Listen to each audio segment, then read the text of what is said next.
Hey gang, Pastor Jerry here. It's almost 5 o'clock on a Saturday night. I'm here in front of Sportsman's Warehouse. That's where all the married men hang out, huh? No, my wife is doing something with my daughter and my son is on the computer. I'm shocked. Anyway, um, you guys may know or may not know, I get a lot of new people on my Facebook page, Instagram, YouTube, and I'm a pastor here in the Las Vegas area. And married, 2 kids, been married a little over 20 years. And in those 20 years, and heck, I'll be 55 years old this year, I've experienced grief. And if you keep living, and if you haven't experienced it yet, you will experience grief. And specifically, the grief of losing someone dying. And there are all types of grief because, you have divorce, you have job loss, things like that. And that's also extremely painful. But over the past few weeks, I've been dealing a lot with that as a pastor.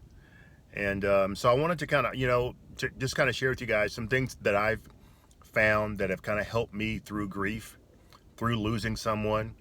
And even this could also be the same if you lost a job. You could use these same tools. And also if you got a divorce, that could be part of it too. Because grief is grief. It affects your soul. Your soul is your mind, your will, and your emotions. And it affects that. And so I'm going to go through, I think I have seven keys, and they all start with the letter A, of the keys of grief and how you get through it. So number one is awe, AWE, awe. When someone dies, either especially unexpectedly, a car accident, they're killed in war, they have a heart attack all of a sudden, you are literally in awe. You can't believe it happened. You are just trying to process, this person is gone now. This person that you just spoke to an hour ago, this person that you just spoke to maybe, this person that you're just sitting next to is gone. They're in eternity.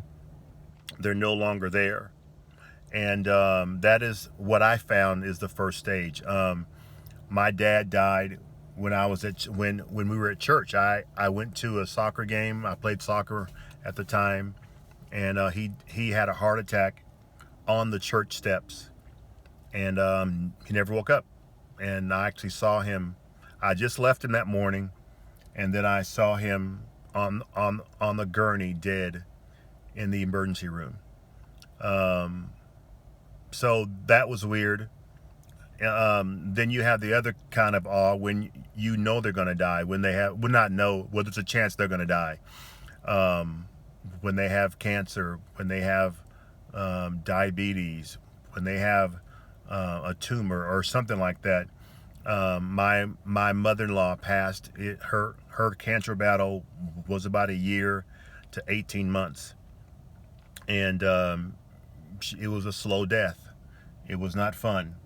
And so, but when they're gone, when they have been pronounced dead, that is when the awe is there, especially if it's a sudden death. So that's the first stage. And I don't know where you guys are in your life as far as losing someone or losing a job. You may have had a job for 10, 15, 20, 30 years, and now you either got laid off or you retired. That can be a part of it too, because you retiring is your choice maybe, or you get a divorce. Your husband or wife comes home and they say that they don't love you anymore, or just whatever. It's just awe, and you have to process that.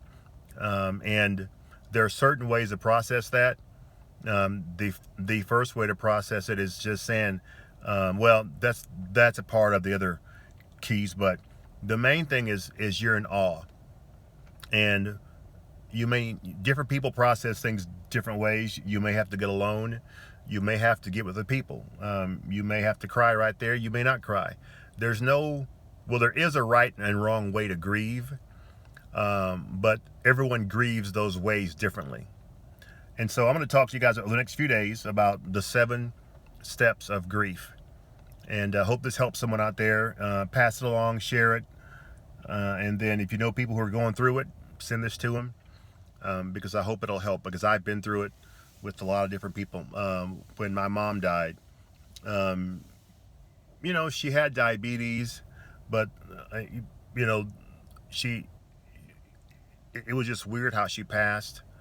But it wasn't a shock, but yet it wasn't slow either. So I don't know. It was just weird. She was coughing.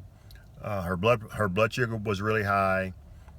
She started slurring her words at our home, and then I just took her in my car, took her to the hospital, and I just knew something was going on, and I said, "Mom, I love you," and she said, "I love you too," and she passed out and never woke up, and I think she passed 2 days later.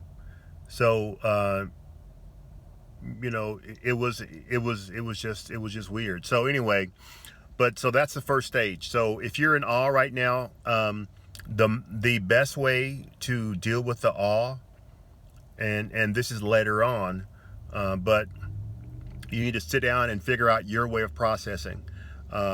When my mom died, the first thing I did, one of the first things I did, and my family asked me how I did that, and I went hunting. I went on a hog hunt.